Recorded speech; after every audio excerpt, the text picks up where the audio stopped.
Welcome everyone to our solid waste update. It is June 27th, 2023. The time is 1:30 p.m. I'm calling this meeting to order. In attendance are Commissioners Brooks, Matari, and Duncan. Are there any changes to the agenda? Yes, there's one. Okay. Yes, there is one minor change. I would like to discuss item number 5, rural sites, before we discuss what's listed as item 4, solid waste statistics. Okay, not a problem. So we'll go ahead to item 1, which are projects. Good afternoon, Commissioners. John Phillips for the record. Thank you for having me. This is your quarterly solid waste update. I'd like to begin with discussing projects 2023, starting off with Athol paving. So as you know, Coeur d'Alene Paving was awarded the contract for paving our Athol Rural Collection Site. Construction is currently underway and has been proceeding nicely. All stormwater features have been installed, including final grading, and that is being finalized today. We are set for asphalt install tomorrow, and then we will leave the site free of traffic for a short period of time. We're anticipating the site would be open July the 5th, which is about a week in advance, ahead of schedule. So we're hoping right after the 4th of July we'd be open. So Great. So we're in good shape on that. Moving on to the Ramsey Transfer Station. As you know, we've been working on a self-service dump area design and the future construction of that area. Kootenai County Solid Waste and Jacobs Engineering have been working together to finalize that plan, the grades, the layouts of that area for small loads and for garbage, so people could come in and drive directly onto the old landfill, having never crossed a scale, drop off like up to 200 pounds of waste, typically probably bagged waste, and then leave the site, hoping to ease that traffic flow, get people in and out better without having to go through the entire site. So it's estimated that this could cut down on scale house and transfer station traffic by 30 to 50% depending on the day, although that traffic would still be coming in and out in a self-serve capacity. It's believed that our own staff may be able to still construct this over the course of the fall, winter. However, our staffing, and I'll get into that a little later, our staffing has been a little short, but I'm thinking that the landfill crew would be freed up enough to maybe contribute a couple of dump trucks and haul in the bulk of that material. But however, the department did also budget funds to have this work completed by a contractor if necessary. So we're still evaluating that. Construction for this pad would be planned for this time, sometime, I should say, this fall or winter, depending on the weather. It could even go into the spring, just depends how hard our winter is. After a year of operating that area, we'd be able to further make a better evaluation as to when the Ramsey Transfer Station may need future upgrades. If this pulls a lot of load off the transfer station, it may postpone the need for upgrading the transfer station. Moving on to leachate treatment. So as you know, we've been working on a leachate pilot. So just as a reminder, the Hayden Area Regional Sewer Board let us know that our leachate did not meet qualifications or future standards for potential delivery and treatment at their facility. So we've been working with Jacobs Engineering and also Dynatech out of New Jersey to look at leachate treatment feasibility study. So far Dynatech has completed the bench scale test in which they took our leachate and they analyzed it for the parameters before treatment that the wastewater plants in our area really care about. And then they looked at those results after they ran it through reverse osmosis and microfiltration, and the results look very promising. So we're in the process of right now working with Dynatech to try to come up with some larger scale pilot gear that could be brought into the landfill hopefully this fall. But the unit that they had in Seattle, it sounds like the company Dynatech is working with in Seattle wants to keep the pilot gear for an extended period, so we're still working through trying to get some pilot gear for us. But the landfill's in pretty good shape on leachate, so I'm pretty confident that we'll get that taken care of as needed. And warmer weather is more helpful? Either way, I think it works better when it's warmer. You don't really want to do that when it's freezing because of the problems with leachate can freeze and be inside of pumps and things like that. So it'd be nice if we could get that taken care of in the late summer or fall. Okay. It'd be the studies necessary to prove the treatment technology before I could obviously recommend us either Kootenai County Solid Waste purchasing that treatment gear or evaluating whether it'd be better to rent it in the future. But it's important to make sure that we get some treatment gear that would work for processing that wastewater and allow us to continue being able to haul to a wastewater treatment plant. Moving on to the landfill phase E3 design for 2023, planned construction 2024. A new area of the landfill known as phase E3 is being designed this year with the planned construction for 2024. Jacobs Engineering, Kootenai County Solid Waste staff, and Parametrics Engineering out of Spokane met June 9th and took a look at the landfill gas system, the design of the landfill, and talked about concerns and timing on the project. It's believed that we will have full construction documents completed and provided to the Solid Waste Department by December 1st, 2023. The project is planned to be out for bid in late January, with construction planned for April 2024 through December 2024, which would be the final completion would be hopefully accomplished by the end of December. Typical substantial completion is in October or late October, but it usually takes a month or so to wrap up electrical and things like that. So end of December would be final completion. All right. Any questions on projects? No, very thorough. Okay, thank you. All right. Fighting Creek landfill. Okay, so operations, I always like to touch on all of our main sites. So Fighting Creek landfill, the operations, garbage volumes are up, which is normal for this time of year. Angela will discuss that in statistics. Currently, we're building a 15-foot lift, which means that's how thick the area is. We put the garbage in and then we compact it in place. That's pretty typical. Operations have been going very well. I want to give a big shout out to our landfill crew for their level of effort and their willingness to work overtime as needed. This effort has not gone unnoticed. Our landfill management team continues to work closely with our operations manager, and they've developed a good plan regarding the minimization of future leachate production. The plastic sheeting that was recently approved for purchase by the BOCC was ordered and did arrive this week. The crew will be finalizing grades and getting this sheeting in place over the next few months so we can control that storm water, keep rainwater clean, and keep leachate from being produced at the landfill, or minimize that production. It's key that we get this material in place before slipping into the fall weather pattern when it's wet. So the guys will be working on that, or I should say guys and gals, the personnel will be working on that over the next few months. Landfill gas system, overall the gas collection system continues to operate very well. All necessary gas collection lines for the current lift or the current areas that we're putting in garbage have been installed. The crew will finally be able to hook up that 12-inch jumper line that we've talked about in the past shortly, now that storm water has ceased flowing through the perimeter ditches, so they'll be digging that up and taking care of that. Moving on to the acceptance of dried biosolids. So the Hayden Area Regional Sewer Board, specifically Ken Windrum from Harbs, contacted the department and indicated he had about 25 loads of dried biosolids that was of lower quality than they're allowed to use for land application. So he needed a place for disposal of that material. Kootenai County Solid Waste has a very good working relationship with Hayden and has supplied Hayden with guidelines on acceptance of that material. It has to be dry enough. We also require TCLP, which is basically a leaching procedure test to make sure that none of what's in that material could leach down and contaminate our leachate. And we also test it for total petroleum hydrocarbons. So assuming it meets all of those requirements, the landfill will be willing to accept that material from Hayden.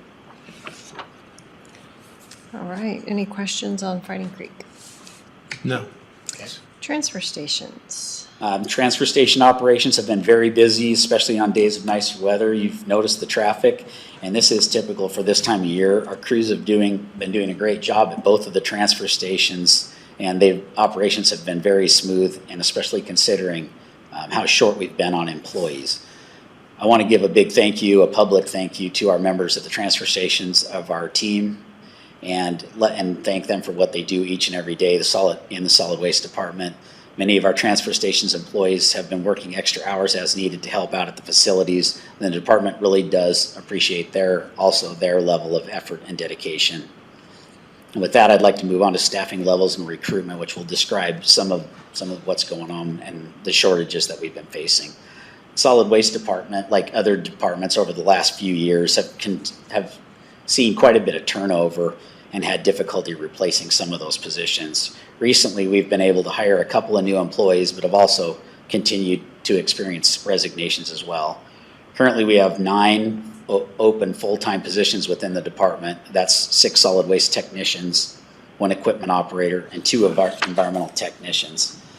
And even though that number is quite high, we do have recent written commitments. We've given written offers to 4 additional individuals to start within the next couple of weeks. So hopefully these commitments materialize, and this will bring us down to 5 open positions remaining. HR did supply me with trend information related to our numbers of open positions since 2020 at my request. The information shows our open positions generally have trended upward from 2 open positions in June of 2020 to a high of 11 open positions just this June in 2023. With that, I want to talk about or discuss new employee attraction and retention ideas. Recently, I met with HR after getting those figures and discussed ways to try to attract and retain new employees. One option suggested was that we could potentially offer hiring and or retention bonuses for new employees in small, not large amounts, maybe $500 sign on and then another $500 after making it, a successful 6 months on the job and staying with us, or something along those lines. These are just ideas that we're kicking around, by the way. There's nothing set in stone.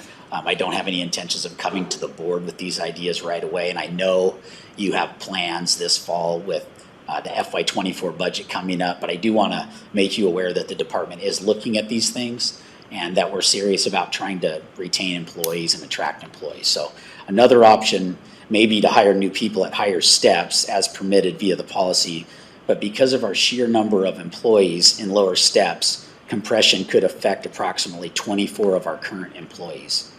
Therefore, I don't think this is a good idea without first fixing the potential compression issues. So just to be clear again, I don't intend to come to the BOCC with these kinds of requests at this time, but I do want you to know that we're paying attention to this ongoing issue. And to end on a more positive note, based on recently conducted interviews and hiring trends, I do remain hopeful that we will continue picking up a few more employees in the near future. If we do truly get down to only 5, that's a pretty typical number that we've been short for the last couple of years. So things may not be near as dire as the picture I painted, but I do want to let you know we're looking at that. So just to touch on overtime usage relating to those staffage shortfalls, just to keep the BOCC aware. The landfill is currently at 265% of budgeted overtime usage. Prairie Transfer Station is at 363% of budgeted. Ramsey Transfer Station is at 415% of budgeted. This is a current combined total of $65,879 of overtime usage. When you really look at this, so even though the overtime appears excessive, our personnel budget is still on track because of the number of the open positions we have. We've currently used about 64% of our personnel budget in FY23 while being close to 75% of the way through the year. So the budget's still on track. We've just had a lot of people willing to work extra time to pick up the slack from missing some people. So just to keep you there. Any questions about any of that? Just anecdotally, what would you think are the reasons people are leaving? Some of it's wage, some of it is scheduling. So we've had people leave for primarily both of those reasons. So at the solid waste department, typically if you're a newer employee, there's no getting around it. You have to work weekends. The way we've developed our structure is that the longer you're with the department, you have a chance at working a better schedule to try to hang on to those people. And so as schedules become available, if you've worked there longer, you can pick a better schedule as positions open. But the newer employees typically must work Saturdays and Sundays. And so those lower level people typically don't like that schedule. So that's one reason that they would leave. The other is, of course, that our entry level spotters, Angela might know the number, but it's a little over $17 an hour. $17.21. $17.21 is the starting wage. And so at that wage, and not to get completely into the compression issue, I know that I'm allowed to hire up to a step 4 or 5, depending on experience and things like that. And so, but I have a number of employees that are in steps 1, 2, and 3 that have been there for a few years, up to a few years, And so I don't want to create problems with the good employees that we have. So I shouldn't say forced, because I do have the option of hiring at those higher levels, but if I don't want to create problems, then I hire at the 1721 or one step higher. Like if an individual has a CDL already, I would recommend hiring them at a step 2. But it's difficult for me to hire above that point. So it's a combination of those things. It sounds like you're getting new hires that seem to be okay with the weekend until it actually in practice, and then they realize what they've actually given up or lost. That does happen. I also believe that some people may be just looking for a job. They get a job and then they're looking for another job to get a better schedule. So once they find that, then they could vacate. So, And is it hard to find people? It goes in spurts. Recently, we started getting quite a few more applications, but there's periods where we don't see a lot of applications. So when it comes to like the rural temporary seasonal positions, we've had extremely low levels of applicants on those jobs. Okay.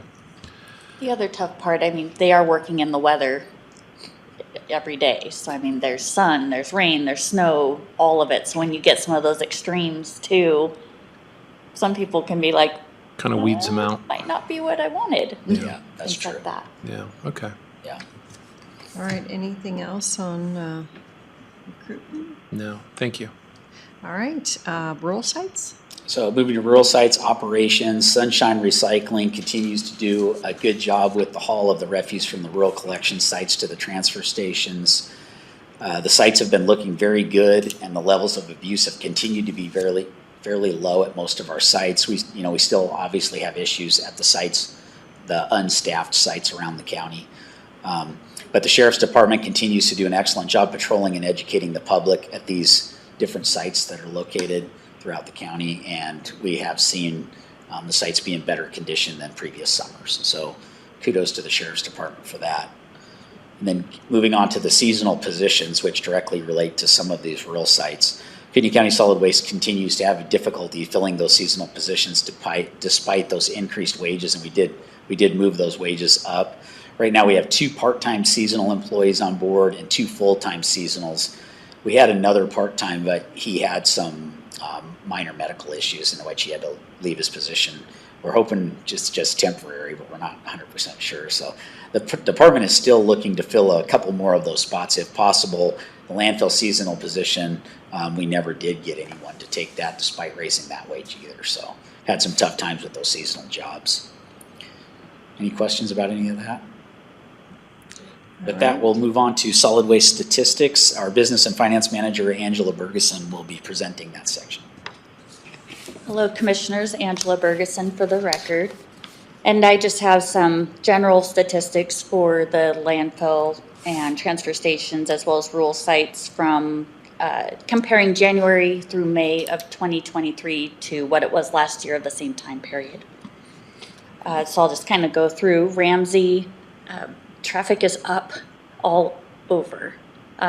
So yes, Ramsey customers, so far we have had 146,976 customer visits. Wow. And that is up 7.79% from the same time last year.